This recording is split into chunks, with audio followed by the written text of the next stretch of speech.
Tuhannya dikasih pakai minyak wangi. Lalu ia kembali menyembahnya. Pada malam hari anak-anak Amr bin Jamuh buat lagi sama, kasih lagi kotoran manusia. Waktu dia sudah tidur. Besok pagi dia bangun, dia lihat lagi ada kotoran manusia. Terkejut lagi dia. Dia bilang satu kali lagi, siapa yang melakukan ini padamu? Gitu kan. Kenapa kamu tidak membela dirimu sebagai Tuhan? Gitu. Lalu Amr bin Jamuh lihat, perhatikan ya. Kadang-kadang subhanallah orang dalam keadaan jahil itu syaitan hiasi perbuatannya gitu. Kayak saya heran ada orang kemarin untuk saya ceramah tabligh akbar di Surabaya, sampai saya diundang pergi ke mana? Ke Sidoarjo. Kemudian ada beberapa panggilan di tempat-tempat tertentu gitu kan, di daerah Malang juga. Nah pada saat saya tiba di situ, saya kebetulan lihat waktu mau ceramah di masjid itu, ada mobil-mobil truk bus-bus besar gitu, pakai logo-logo, yang turun semua bapak ibu pakai baju seragam. Ada yang batik biru, kopiahnya biru, jilbabnya biru, ada yang hijau, ada yang merah, turun berbes-bes. Mau kemana nih? Saya tanya pengurus masjid, mau kemana? Mau ke kuburan Ustaz. Aduh.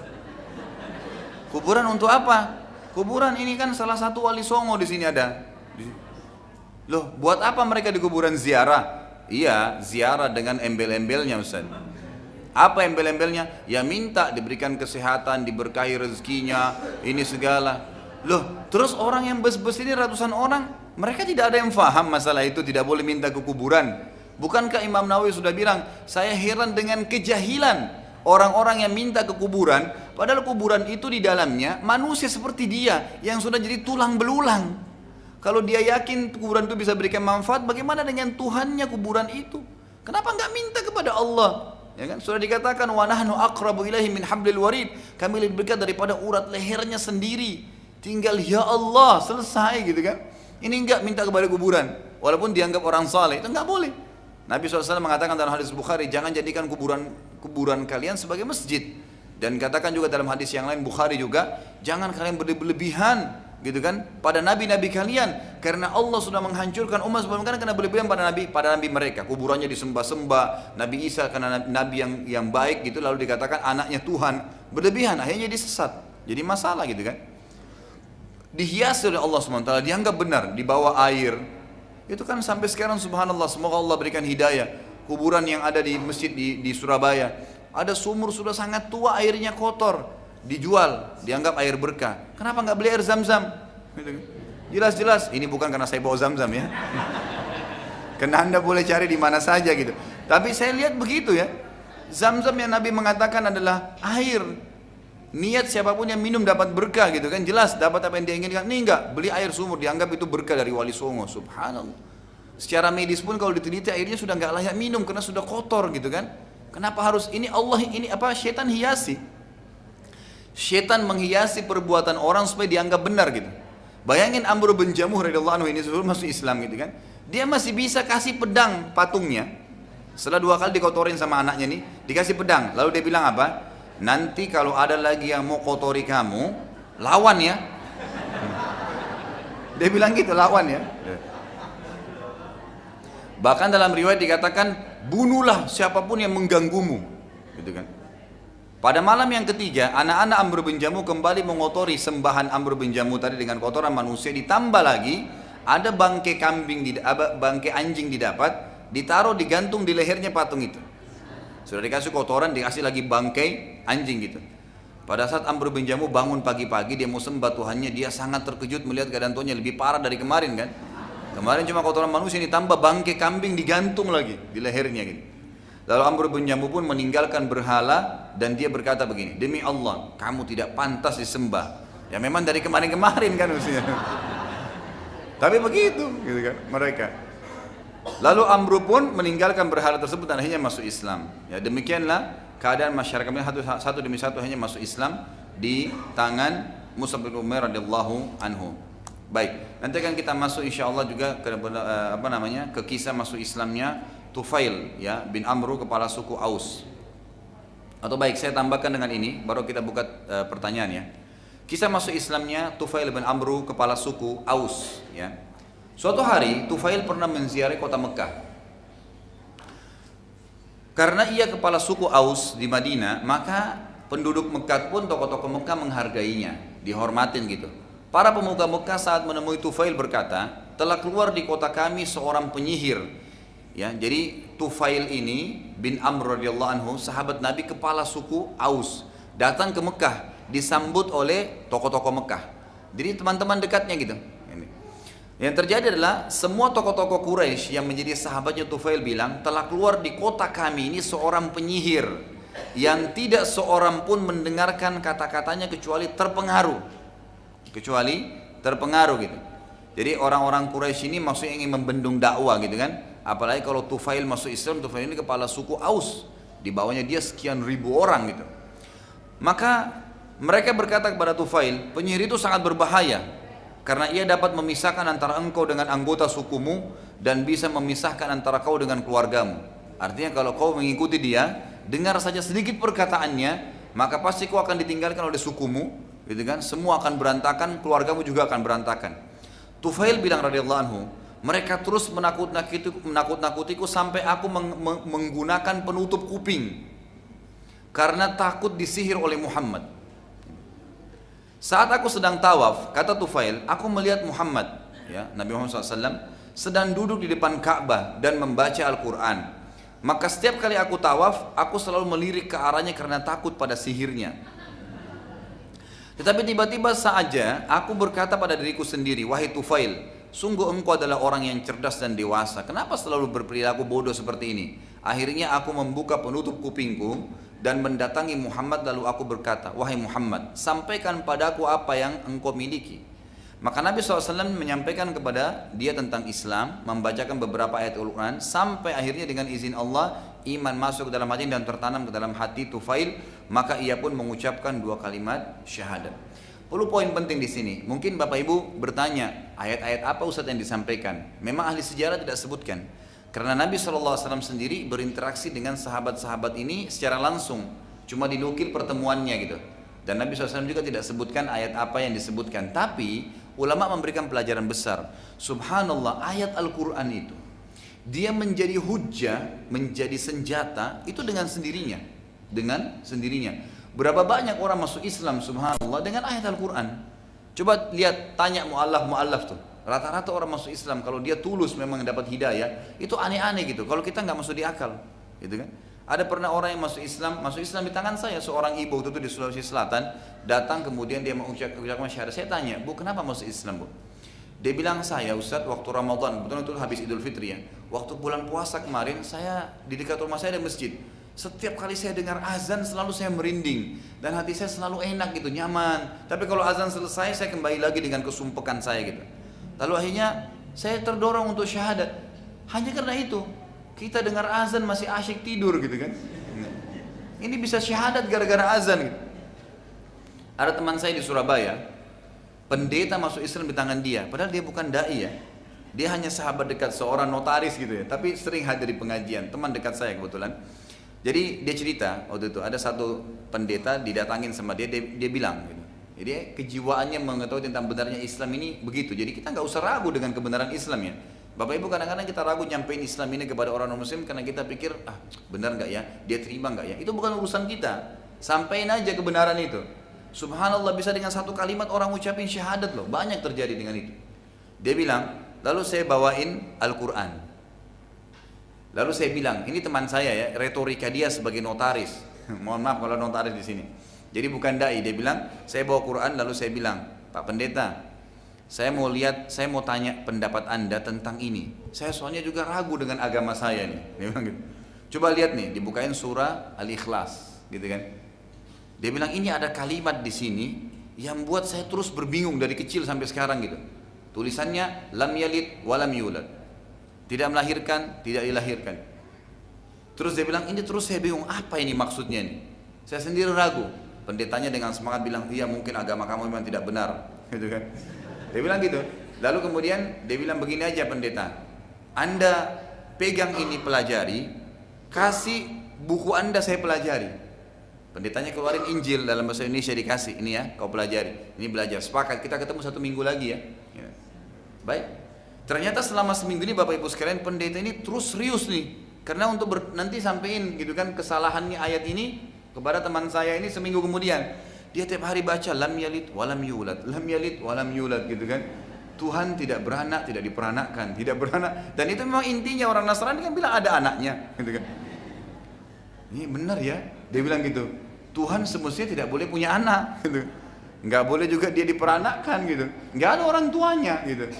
Dia bingung sampai subhanallah dengan kalimat itu saja. Sampai kemudian ketemu dia bilang agama kamu yang benar. Dituntun masuk syahadat, pendeta masuk Islam. Dan subhanallah banyak sekali contoh ayat-ayat Quran yang luar biasa gitu. Makanya Allah SWT menjelaskan dalam Al-Quran gitu kan kepada orang kafir, tentang orang kafir kata Allah SWT kepada Nabi SAW dalam surah Ra'ad, "Fala tuti'il kafirina wajahidhum bihi jihadan kabira." Jangan kau taati orang-orang kafir hai Muhammad, dan perangilah mereka, lawan orang-orang kafir itu dengan Al-Quran, dengan jihad yang besar, bukan dengan pedang ya, dengan Al-Quran. Al-Quran itu luar biasa gitu. Al-Quran luar biasa. Dan sudah sering saya berikan contoh-contoh bagaimana banyaknya orang masuk Islam. Itu karena apa namanya? Karena Al-Quran ini. Tentu banyak sekali contoh dan mungkin sudah pernah saya kasih contoh ya. Baik, kita kembali ke bahasan tadi. Maka waktu itu Tufail pun masuk Islam, ucapin syahadat.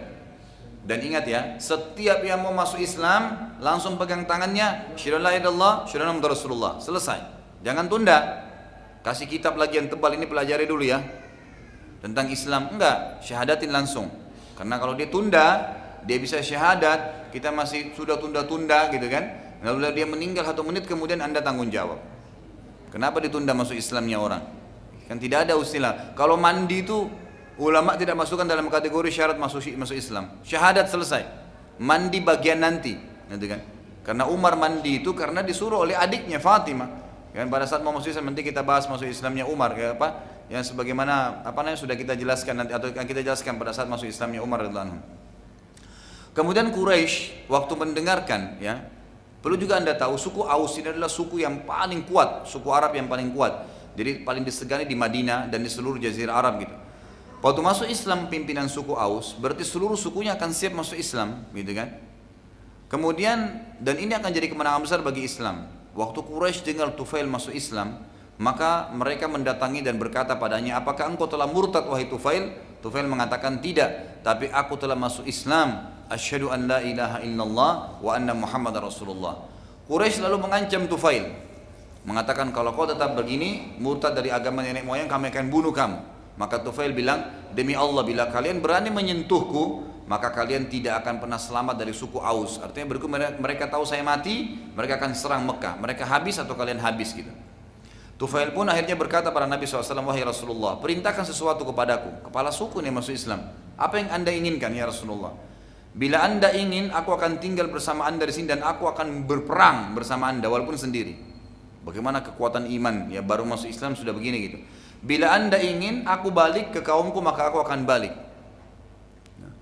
Maka Nabi SAW berkata kepada Tufail, pulanglah dan dakwahilah kaummu. Ajak saja kepada kalimat tauhid. Bahasakan ada Tuhan Allah satu, tak boleh sembah berhala. Sudah, dan saya adalah utusan Allah, itu saja dakwanya. 2 kalimat syahadat. Belum ada perintah apa-apa pada saat itu.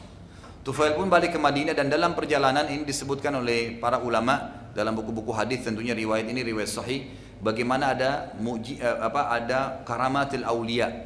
Ada Allah SWT berikan kepada wali-walinya gitu kan yang dekat dengannya, tapi dia tidak tahu tentang masalah itu, diberikan karamat. Ya, bukan seperti sebagian orang dia mengaku punya karamat pada sebenarnya dia bilang saya punya karamat ini, saya begini, saya begitu. Itu tidak benar. Di antaranya diangkat oleh para ulama kisah Tufail ini. Jadi Tufail itu sudah ucapkan syahadat, saking tulusnya dia masuk Islam. Waktu dia pulang ke Madinah, maka dari dahinya itu keluar cahaya. Dari dahinya keluar cahaya, menerangi jalannya menuju ke Madinah, gitu kan? Maka pada saat itu dia berkata, dia lihat ada terang cahaya. Dia perhatikan ternyata dari dahinya gitu kan. Lalu dia bilang, ya Allah, kalau seandainya engkau membiarkan cahaya ini terus ada padaku, maka bisa saja kaumku berkata bahwasanya Tufail justru telah dihukum oleh nenek moyangnya karena dia meninggalkan agama nenek moyang tersebut. Maka Allah Azza wa Jalla pun memindahkan cahaya itu ke ujung pecut kudanya, jadi penerang jalannya gitu. Saat Tufail tiba di Madinah, langsung dia mengumpulkan keluarganya pertama, dan ini hal yang positif ya. Kalau anda sudah belajar tentang sunnah, belajar tentang agama yang benar, jangan tunda. Kumpulin keluarga langsung tanyain gitu.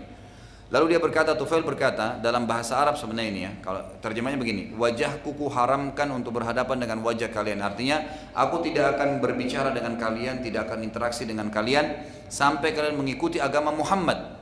Keluarganya lalu penasaran, apa itu agama Muhammad? Lalu Tufail pun menjelaskan tentang Islam kepada mereka tentang 2 kalimat syahadat saja. Beriman tentang pencipta langit, bumi, udara, air, bata adalah Allah. Kita hanya tunduk, patuh dan takut kepadanya. Serta Allah mengutus utusan seseorang bernama Muhammad, maka itu diikuti alaihi salatu wassalam. Maka yang terjadi seluruh keluarga Tufail pun masuk Islam. Lalu Tufail mulai mendakwai kaumnya satu persatu sampai hijrahnya Nabi SAW ke Madinah, sementara seluruh sukunya sudah masuk Islam, dan ini satu hal yang luar biasa bagaimana ya perilaku Tufail ini hampir sama dengan perilaku Abu Bakar radhiyallahu anhu, yang mana beliau pada saat masuk Islam tidak menunda, langsung mendakwakan Islam itu sehingga bisa ya menyebar kemana-mana dan menjadi amal jariah buat mereka. Kurang lebih ini Bapak Ibu sekalian kita bisa sampaikan pada kesempatan ini. Insya Allah kita akan lanjutkan lagi pertemuan akan datang nanti dengan beberapa atau perkembangan dakwah Nabi SAW di Mekah sampai sebelum hijrah ke Madinah nantinya. Mungkin sampai sini dulu. Kalau ada yang mau bertanya silahkan. Nggak ada?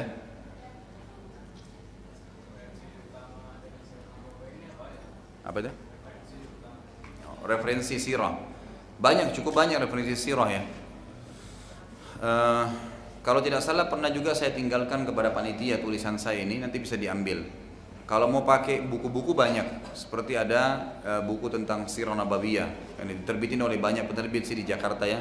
Tapi ada di situ selalu ditulis yang ditulis oleh Habibur Rahman, gitu kan, orang yang mendapatkan juara 1 oleh Rabita Alam Islam untuk diadakan perlombaan menulis Sirah Nabawiyah,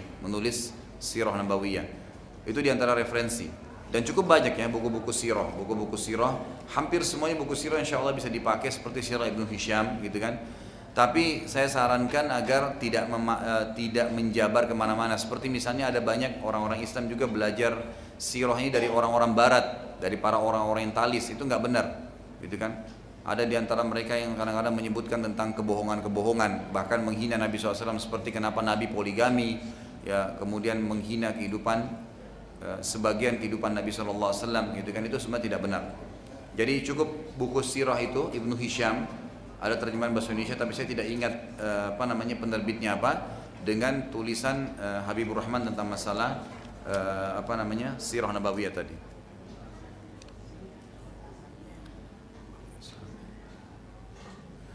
Ustaz, saya ingin tahu Islam itu terbagi 73 golongan. Satu golongan akan masuk surga dan 72 akan masuk neraka. Mohon dalilnya, hadis sahih atau tidak gitu. Ini sudah pernah kita jelaskan ya. Hadisnya sahih dan cukup banyak ini. Riwayatkan oleh ahli sunan, Al-Hakim dalam Mustadrak, Al-Baihaqi ya, dalam Sunan Al-Kubra menyebutkan semua riwayat ini. Bahwasanya Nabi SAW bersabda, akan terpecah umat Yahudi 71, Nasrani 70 dan umatku 73 dan semua akan neraka. Makna hadis, makna kalimat, tenang dulu. Makna kalimat yang mengatakan 73 umatku 73 golongan dan semua akan masuk neraka. Artinya semua akan melintasi neraka tapi nanti masuk surga. Kecuali satu, yang masuk surga tanpa hisab, tanpa neraka. Nanti mereka langsung masuk. Jadi yang lainnya bukan berarti masuk neraka kekal, tidak. Dan ini menandakan bahwasanya kelompok-kelompok Islam itu karena mereka berbuat masalah seperti berbuat bid'ah misalnya, mereka masuk neraka dulu, gitu kan nantinya. Tapi tetap masuk surga, tetap masuk ke dalam surga.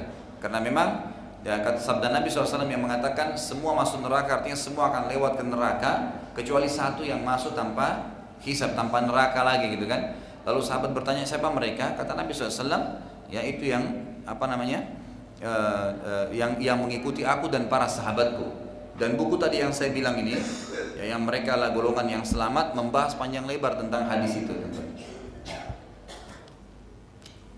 Ustaz, pada banyak kesempatan atau pada pertemuan waktu membuka acara selalu hadirin dianjurkan baca Al-Fatihah. Adakah hujahnya?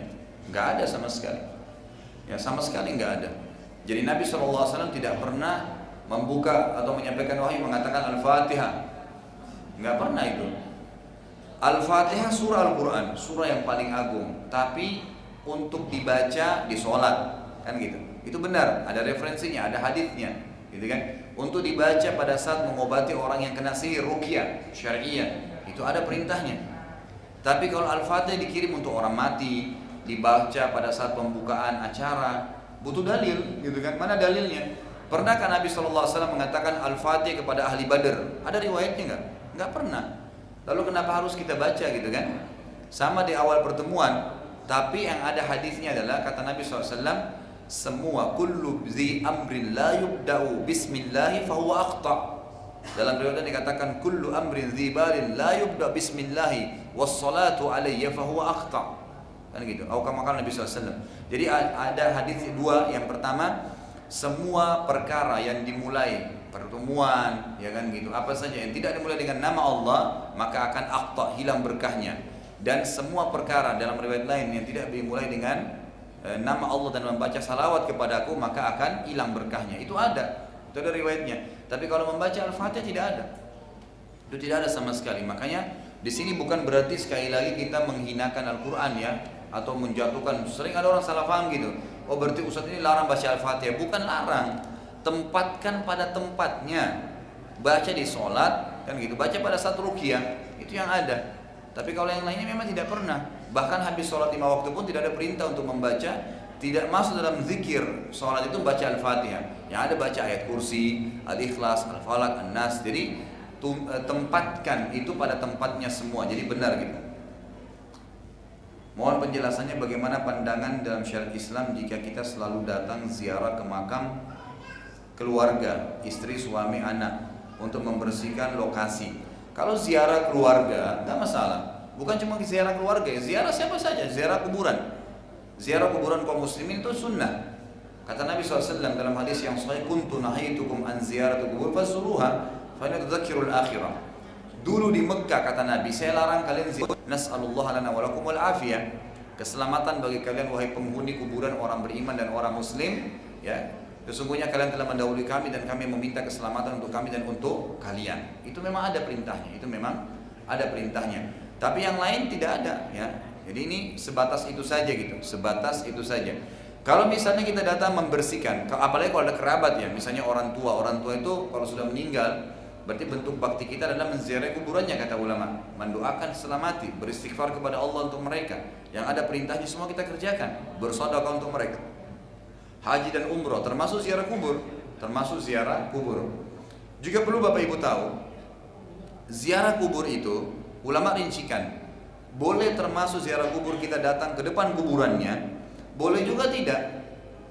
Terutama bagi perempuan muslimah ya. Jadi dianjurkan oleh para ulama kalaupun ziarah kubur dan di kuburan itu ada kuburan orang tuanya, maka mereka cukup di pagar saja di luar, dari tembok luar, nggak usah masuk ke dalam.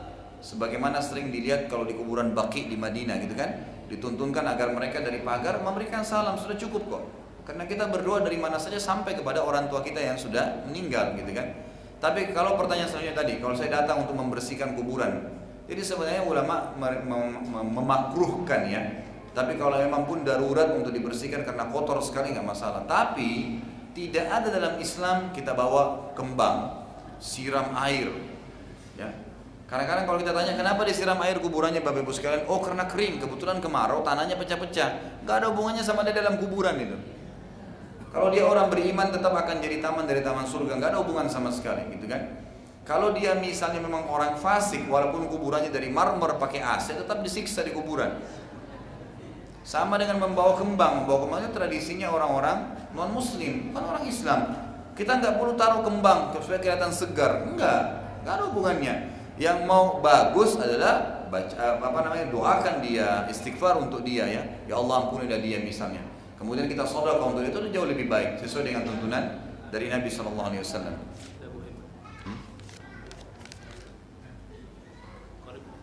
Baik, Ustaz bagaimana hukumnya mengucapkan selamat Natal? Sebentar lagi ya. Baik. Ada salah satu program sekarang di gereja. Itu diprogramkan di gereja itu. Dari puluhan Anda tahu. Pendeta-pendetanya sekarang dan pastor itu menekankan ke jamaahnya agar mengucapkan selamat lebaran untuk kaum muslimin. Ada alasannya.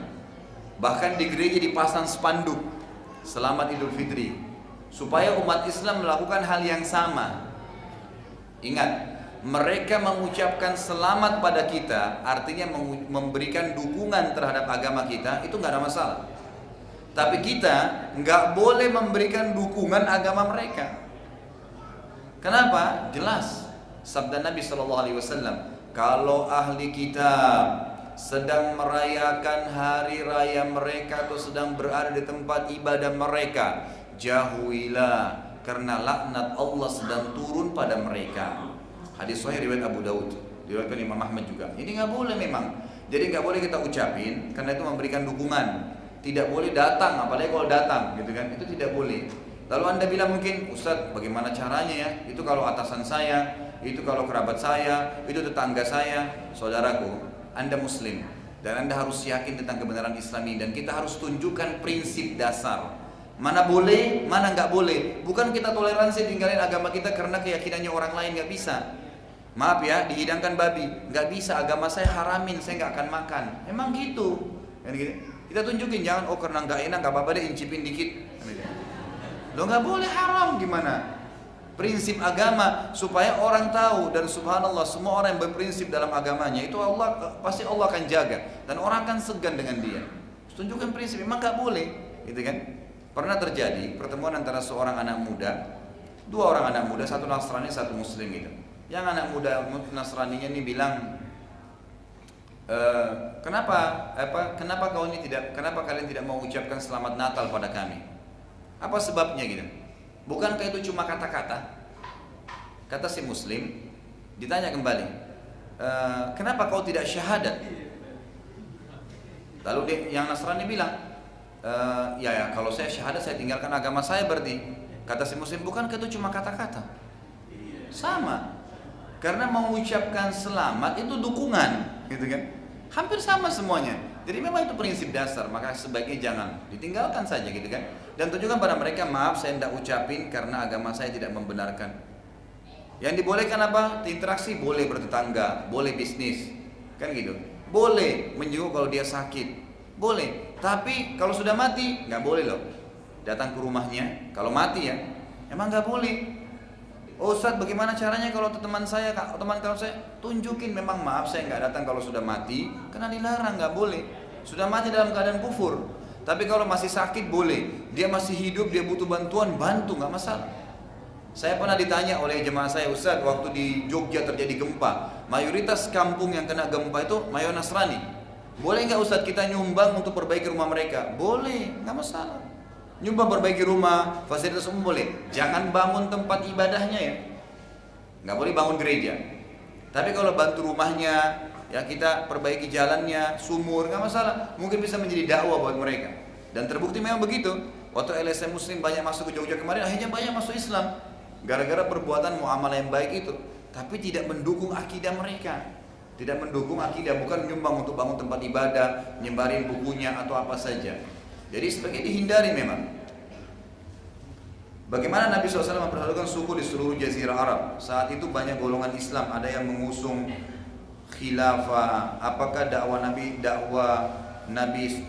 tauhid atau membuat khilafah? Bagaimana interaksi dengan saudara yang bergolong-golongan ketika didakwai dakwah tauhid, malah menolak karena akan merusak silaturahim? Sebenarnya tidak ada di zaman Nabi SAW khilafah. Nggak ada khilafah di zaman Nabi SAW. Khilafah itu diistilahkan oleh para ulama adalah khilafah penerus, ya, penerus kepemimpinan Nabi SAW. Makanya yang memimpin dinamakan khalifah, khalifatul Rasulillah, ya, pengganti penerus Nabi SAW. Jadi tidak ada zaman Nabi SAW khilafah, nggak ada. Nabi dikatakan adalah masa keemasan kenabian, masa nabawiyah atau nubuah, itu ada di zaman Nabi SAW. Baik, bagaimana Nabi SAW mempersatukan mereka? Dengan ilmu. Nabi SAW hanya menyatukan mereka dengan ilmu dari wahyu. Hadir di pengajian, Nabi SAW sampaikan wahyu, mana haram, mana halal, bagaimana mengenal Allah, bagaimana berhubungan dengan Allah, selesai. Itu disampaikan ilmunya. Dan ilmu itu sangat luas ya, ilmu tauhid, ya, dalam masalah akidah dijelaskan, untuk ayat-ayat Al-Quran turun, gitu. Jadi itu yang dijelaskan oleh Nabi SAW, tidak ada kecuali dengan ilmu, nggak ada yang lain gitu. Makanya Nabi SAW sangat menyambut sahabat-sahabat yang datang untuk belajar. Ya, setiap ada sahabat yang datang mau belajar ilmu agama, beliau mengatakan hani'an, ya, selamat datang ya tullabul ilm, wahai penuntut para ilmu. Sampai beliau menyiapkan sebuah tempat di belakang rumah beliau dikenal dengan sufa, ukuran 5 kali 5 meter, khusus untuk orang-orang yang menuntut ilmu gitu kan. Jadi wahyu turun, beliau keluar langsung nyampaikan kepada para sahabat ini. Bayangkan saja kalau dalam 2 jam atau kita duduk di sini menyampaikan cuma beberapa hadis, cuma tentang sejarah Nabi saja, kita sudah merasa iman kita bertambah kan. Bagaimana kalau kita berhadapan dengan Nabi SAW, gitu kan? Beliau menyampaikan ayat yang turun, beliau menyampaikan tentang wahyu yang turun kepada beliau, maka tentu lebih tersentuh, otomatis gitu kan. Jadi kalau 2 jam saja kita duduk, ilmu iman kita bertambah. Bagaimana kalau kita tiap hari mengadakan pengajian seperti ini dan macam-macam materi? Ada sirah, ada akidah, ada hadis, ada fikih, maka akan luar biasa. Dengan ilmu itulah orang jadi paham, dan dengan itu disatukan umat. Makanya Nabi SAW pernah terjadi, kalau anda bicara tentang perpecahan umat sekarang, ini semua muncul karena satu penyebab, kejahilan dan fanatisme. Jahil dan ilmu agama ditambah fanatik lagi dengan kejahilan itu. Ini yang jadi masalah. Makanya Nabi SAW pernah dalam hadis Bukhari, ini kejadian begini, sederhana sekali. Orang-orang Ansar di Madinah, setelah hijrah Madinah, sahabat sudah banyak belajar wahyu gitu. Orang-orang Ansar bilang gini, iseng, bercanda gitu. Lagi selesai sholat, ngumpul-ngumpul, semua sahabat Muhajirin dan Ansar. Ada satu orang Ansar bilang begini, ayo orang-orang Ansar kumpul yuk di sini. Muhajirin nggak boleh ikut ya, bercanda gitu. Kayak misalnya di masjid dia bilang, ayo orang-orang Jakarta ke sebelah kanan ya, yang Bekasi sebelah kiri. Misal, ayo sini, bercanda aja gitu. Lalu ada satu orang Muhajirin bilang begini, dia lihat bercanda, dia sambil senyum dia mengatakan, ayo Muhajirin sebelah sini yuk, Ansar nggak usah ikut. Anda tahu apa yang terjadi? Waktu Nabi SAW dengar itu dan beliau keluar, langsung beliau mengatakan, da'ha fa innaha mumtinah. Tinggalkan ini perusak kalian nih. Bermula dari sini. Ingat, dalam Islam tidak ada batas negara, nggak ada batas suku, nggak ada batas jabatan, nggak ada batas fisik. Semua yang syahadat sama. Halal berlaku padanya, haram berlaku padanya. Kan gitu. Bapak Ibu sekarang kalau kita sekarang ke Afrika, tiba waktu duhur, sholat nggak? Sholat, walaupun di Afrika loh. Di Eropa, ibu-ibu sekarang di belakang, muslimah, ke Eropa, ke Amerika berangkat, jilbabnya dibuka? Enggak, tetap harus pakai. Sama, standarisasi hukum, mau kulit kita hitam, mau putih, mau warga negara apa, tidak ada batasnya. Islam punya standarisasi hukum, gitu kan, yang harus diikuti. Maka sebenarnya kita tidak boleh berpecah. Berpecah ini karena kejahilan, meninggalkan agama ini. Kalau kita belajar betul dengan wahyu, mana halal dinikmati, mana haram ditinggalkan, belajar dengan sumber yang benar dari Nabi, dari sahabat yang mengambil dari Nabi SAW, insya Allah pasti akan benar, akan bersatu. Makanya orang-orang yang sudah paham sunnah Nabi SAW dari sumber yang benar dari sahabat, tidak akan ada masalah. Yang menyimpang ini Ahmadiyah, ngaku Nabi lagi, gitu kan? Orang Syiah, caci maki sahabat, kafirkan sahabat. Kelompok ini menghina ini, menerima dalil yang tidak benar, karang-karang dalil. Ini kelompok macam-macam. Tapi coba kalau kelompok yang benar, yang ikuti kalau Allah, kalau Rasul alaihissalam, jalani seperti sahabat berikan contoh, selesai. Tidak akan ada masalah. Tidak akan ada masalah gitu. Bagaimana tentang Syiah? Apakah Islam atau bukan? Jadi kalau Syiah itu sekarang orang-orang mengaku sebagai Islam. Kelompok Syiah mengaku sebagai Islam. Kalau anda tanya saya pribadi, saya bilang bukan Islam. Kalau saya bilang bukan Islam. Apa alasannya? Ada alasan. Yang pertama, subhanallah, mereka mengkafirkan asas semua Syiah, mengkafirkan sahabat. Siapa sahabat itu? Sahabat Nabi Muhammad, bukan sahabat saya ya. Sahabat Nabi kita. Saya dan sahabat ini beda dengan teman ya. Istilah sahabat beda dengan teman. Sahabat itu orang yang sangat dekat gitu loh. Kan gitu, sahabatnya. Makanya Nabi SAW mengatakan, la tasubbu ashabi. Jangan kalian coba-coba caci maki sahabat saya. Lau anfaqa ahadukum mithlu uhudin dhahaban ma balaga muddi ahadihim wala nasifa. Kalau salah seorang dari kalian coba berinfak seperti gunung Uhud emas semua, tidak bisa menyamai ya infak mereka ya, ataupun setengah daripada infak mud ya, satu genggam infak mereka. Sekalian satu gunung, mereka satu genggam, maka kalian tidak bisa menyamai itu. Jadi Nabi SAW mencaci maki sahabat, apalagi sampai mengkafirkan, berarti sedang mencaci maki Nabi sendiri. Karena saya misalnya pilih seorang sahabat nih, sahabat dekat saya, sahabat saya dicaci maki. Pasti saya marah dong kan gitu. Ini teman dekat saya, gitu kan, dicaci maki, dikafirkan, itu bahaya.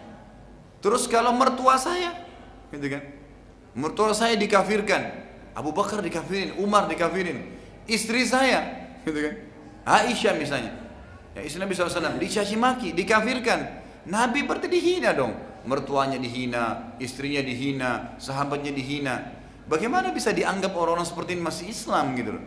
Susah sekali gitu kan. Sampai sekarang ada syahadat yang baru diperbaharui orang-orang Syiah selain asyhadu an la ilaha illallah wa anna muhammadar rasulullah, dan juga syahadat untuk mengkafirkan, pasti kafir Abu Bakar, Umar dan Aisyah. Apa manfaatnya gitu? Di Iran itu sampai mereka buat sendal namanya Abu Bakar, Umar, diinjak-injak karena hina dengan siapa kita dan siapa Abu Bakar, itu mertua Nabi dan sahabat Nabi gitu. Dari sisi mana kita bisa lihat gitu? Menghina istri seseorang berarti menghina dia. Karena Nabi pilih sebagai istri, dan Allah pastikan semua istri Nabi akan menjadi istri Nabi di akhirat, bukan cuma di dunia, gitu kan? Nah, itu jelas dalam banyak ayat Al-Quran gitu kan? Tapi ini jelas, jadi dicaci maki berarti mencaci Nabi SAW. Ini sudah satu. Yang kedua, mereka mengatakan Quran itu kurang. Allah mengatakan dalam Al-Quran, Inna nahnu nazzalna dzikra wa inna lahu lahafidhun.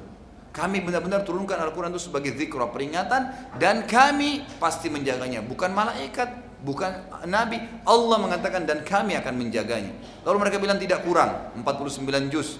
Allah sudah, Nabi SAW sudah lengkapi, sudah jelas 30 juz. Ibnu Katsir mengatakan tidak turun firman Allah, Al-yawma akmaltu lakum dinakum sampai akhir. Hari ini aku sempurnakan agama kalian sampai akhir di Al-Maidah ayat 3. Kecuali kata Ibnu Katsir, Nabi SAW sudah menyampaikan semua amanahnya Allah. Enggak ada lagi tulisan la ayat atau hukum halal haram, semua sudah jelaskan. Yang hitam, yang putih, yang tidak jelas, sama-sama yang jelas, semua sudah jelaskan Nabi SAW. Jadi kalau ada orang mengatakan Quran itu masih kurang, berarti dia menghina Allah Subhanahu Wa Taala. Kitabnya sudah dilengkapkan. Nabi SAW tidak meninggal ketika sudah menyampaikan amanah. Seakan-akan Nabi belum sampaikan amanah. Quran kurang. Ini gimana ini? Gitu kan? Sudah jelas kacau balau gitu. Kemudian yang parah lagi, ya. Itu mereka menganggap Jibril berkhianat. Kalau salam itu selalu mereka tepuk pahanya mengatakan khanal amin, khanal amin. Telah berkhianat amin. Siapa itu amin? Jibril. Mestinya wahyu turun bukan kepada Muhammad tapi kepada Ali. Berarti seakan-akan ini terpaksa Nabi Muhammad terima wahyu, mestinya untuk Ali. Subhanallah. Allah mengatakan dalam Al-Quran, firman-Nya kekal sampai hari kiamat, nazala bihi ruhul amin. Allah turunkan dari langit kepada Muhammad SAW ruh amin. Ya, ruh yang terpercaya itu adalah Jibril. Mereka mengatakan tidak, khanal amin, telah berkhianat amin, itu Jibril. Baru mereka salam. Subhanallah. Tanah Karbala, ya, di Irak yang matinya Husain radhiyallahu anhu. Kita umat ahli sunnah pun mengatakan Husain mati syahid, yang membunuhnya zalim, gitu kan? Tapi mereka mengatakan lebih suci daripada Ka'bah, daripada tanah-tanah di Mekah. Ini menyimpang sekali gitu. Kalau saya pribadi sudah jelas bukan bagian dari Islam, dan Anda jauhi, jangan belajar tentang Syiah. Sudah jelas sekali banyak indikasi yang menjauhkan dari agama ini. Ini saya kira saya mau disuruh pesan nasi padang ini. Saya pakai kertas nasi padang. Bagaimana dengan vaksin meningitis yang ada di apa ini? Dikatakan ada oleh Menteri Kesehatan, namun farmasi tidak bisa diberi label halal. Saya subhanallah ya, dan ini saya harus menyampaikan kebenaran gitu. Saya heran dengan adanya orang yang mengaku sebagai Islam, Muslim gitu kan, lalu menghalalkan segala macam cara gitu. Menganggap misalnya seperti statement sekarang keluar bahwasanya boleh minum obat karena ahli-ahlinya sendiri agama sudah mengatakan nggak masalah karena itu darurat. Dari mana bahasa obat itu minum darurat? Dari mana itu? Obat itu fasilitas untuk berobat, iya, untuk sembuh, bukan darurat.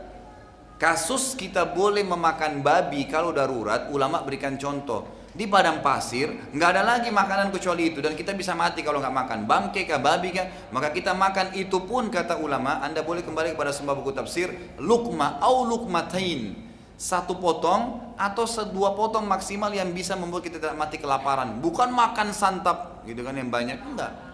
Dalam keadaan darurat. Dari mana obat itu jadi darurat gitu? Maka boleh babi pun jadi halal. Dari mana? Dan anehnya ini bukan ulama yang memberikan fatwa, tapi orang yang tidak paham agama gitu. Mau lagi disebarin masalah, kemarin alhamdulillah dibatalin masalah kondom dibagi-bagi. Subhanallah. Mau menyebarin silahkan gitu kan. Anda tahu berapa anggarannya? 28 miliar. Perusahaan kondomnya untung 28 miliar itu kalau di kemarin berhasil programnya.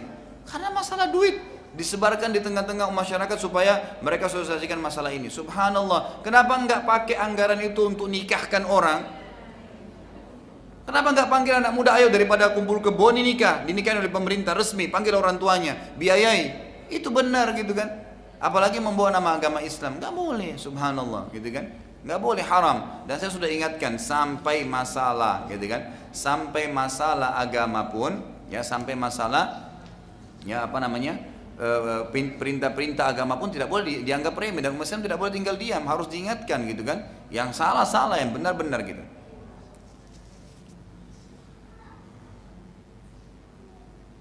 Kalau Ustadz, apa ini? Mungkin menurut Ustadz kali ya, tontonan apa ini maksudnya? Ustadz tontonan sama Ustadz yang syar'i, Ustadz di televisi. Maksudnya apa? Apa bedanya Ustadz tontonan dengan Ustadz syar'i? Saya baru tahu kalau ada Ustadz tontonan ini. Setahu saya kalau istilah Ustadz itu harus syar'i gitu. Berarti sekarang bukan cuma perbankan syar'i yang ada ya. Ada Ustadz syar'i, ada Ustadz tidak syar'i gitu ya. Ya kalau saya sebenarnya tidak pakai istilah seperti itu ya. Kalau memang dia menyampaikan qala Allah, qala Rasul, Allah berfirman, Nabi SAW bersabda, kemudian diikuti dengan pemahaman yang benar. Ingat ya, banyak kelompok Islam sekarang mengaku memang menggunakan Al-Quran dan Sunnah, tapi sayangnya mereka tidak mengikuti pemahaman sahabat sehingga menjabarkan sendiri. Anda tahu orang-orang liberal sekarang itu, dia bilang dia pakai ayat, gitu kan? Kenapa boleh nikah lintas agama? Dia ambil cuplikan ayat tentang adanya Nasrani, Yahudi yang disebutkan dalam beberapa ayat tentang orang-orang yang beriman di antara mereka sebelum diutusnya Nabi Muhammad SAW di masa mereka, kalau mereka meninggal bisa masuk surga, itu diangkat, diambil cuplikannya tanpa melihat ayat-ayat yang mengkafirkan mereka setelah Nabi Muhammad SAW datang gitu. Lalu mereka bilang buktinya kan boleh, mereka juga ahli surga, kita boleh nikah dengan dia. Loh, saya sering jawab teman-teman liberal itu, kalau Anda mengatakan boleh apa semua agama benar, jadi aja Yahudi atau Nasrani. Enak loh jadi Nasrani, nyanyi seminggu sekali masuk surga. Untuk apa sholat 5 waktu? Kan gitu. Ibu-ibu untuk apa pakai jilbab? Jadi Nasrani aja. Subhanallah gitu kan. Allah mengatakan innal ladzina kafaru min ahlil kitab wal musyrikin fi nari jahannam khalidina fiha. Surah Bayyinah Allah katakan, sudah kafir Allah katakan ahli kitab. Jelas, gitu kan? Dan orang-orang musyrik, dan mereka akan kekal dalam api neraka kalau mereka meninggal dalam keyakinan tersebut. Dalam hadis Muslim dikatakan, misalnya, ya tidak ada seorang pun yang mendengarkan saya menjadi nabi, diutus sebagai nabi dari Yahudi, Nasrani dan Majusi, kemudian mereka tidak beriman pada saya dan mereka meninggal dalam keyakinan itu kecuali mereka termasuk penghuni neraka. Akidah kita jelas, Yahudi, Nasrani tidak beriman, kafir, meninggal masuk neraka. Titik. Siapapun yang bantai itu hukum Allah, nggak bisa, gitu kan? Tapi mereka datang karena mau menjabarkan ayat semaunya dia, bukan mengikuti pemahaman sahabat, jadi dia jabarin semaunya, gitu kan? Jadi banyak macam-macam, sampai hal lain tidak masuk di akal gitu. Para orientalis juga banyak menjabarkan itu, banyak menjabarkan macam-macam ayat tentang Nabi Lut lah, tentang inilah, tentang itulah, yang semua tidak masuk di akal gitu, semua tidak masuk di akal. Jadi memang pemahaman Quran dan Sunnah harus diikuti dengan pemahaman sahabat yang hadir melihat wahyu turun, maka kita akan benar. Makanya selalu ada istilah mengikuti pemahaman salafus saleh dari sahabat kita. Baik, ini pertanyaan terakhir ya. Saya mau tanya bagaimana hukumnya kalau saya menghadiri tahlilan karena saya diundang, tapi saya diam saja tidak mengikuti, apa hukumnya? Karena di tempat saya masih banyak orang-orang ahli bid'ah. Untuk apa hadir gitu? Sudah hadir nggak ikut, duduk manis gitu kan? Ya sama. Ulama mengatakan masih boleh kita datang ke satu tempat yang ada perbuatan dilarang dalam agama, ibadah yang tidak dicontohkan seperti perbuatan bidah. Kalau kita bisa mengingatkan dan hanya datang ingatin ini nggak boleh ya, karena Nabi tidak pernah contohin, pulang itu boleh. Tapi kalau duduk di situ nggak boleh. Sama ada orang lagi nonton film nggak benar, lalu kita duduk di situ, nggak deh saya mau nasihatin mereka. Gimana caranya kita mau nasihatin, tontonannya lagi jalan? Nggak mungkin. Nanti kalau kita nasihatin ini nggak boleh gini-gini, kita keluar langsung dia bilang, tadi juga ikut nonton. Datang, maaf ya itu nggak boleh dalam Islam, dilarang, haram gini-gini, tinggalin. Nggak usah pusing dengan hidayah di tangan Allah, bukan kita. Kan kita tidak mungkin kan gitu. Jadi walaupun kita mau, nggak mungkin kita bisa memberikan hidayah kepada siapapun. Allahu a'lam. Mungkin sampai situ dulu karena saya ada pengajian lagi juga. Saya harus lanjutkan lagi di Tebet. Kalau ada benar dari Allah, kalau ada salah dari saya mohon dimaafkan. Subhanakallahumma bihamdika asyhadu an la ilaha illa anta astaghfiruka wa atubu ilaik. Wassalamualaikum warahmatullahi wabarakatuh.